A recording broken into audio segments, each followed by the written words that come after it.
સુરતના ડુમસ રોડ પર આવેલા વીઆર મોલને બોમ્બથી ઉડાવી દેવાની ધમકીનો મામલો. બોમ્બના ધમકીભર્યા મેલની તપાસમાં યુરોપના ફિનલેન્ડનું આઈપી એડ્રેસ સામે આવ્યું છે. પોલીસને એવી આશંકા પણ છે કે આ ઈમેલ મોકલવા વર્ચ્યુઅલ પ્રાઇવેટ નેટવર્કનો ઉપયોગ કરાયો છે.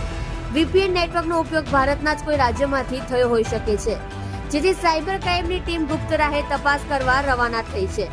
આ બાબતે અધિકારીઓએ કોઈ ફોડ પાડ્યો નથી. ટૂંકમાં કોઈ ટીખળખોરે ડરાવવા માટે આવા મેલ વીપીએન વડે એન્ડ ટુ એન્ડ પ્લેટફોર્મ પરથી કર્યા છે. બોમ્બથી ઉડાવી દેવાની ધમકીનો ઈમેલ દેશની અલગ અલગ 52 જગ્યાઓ પર કરાયો હતો.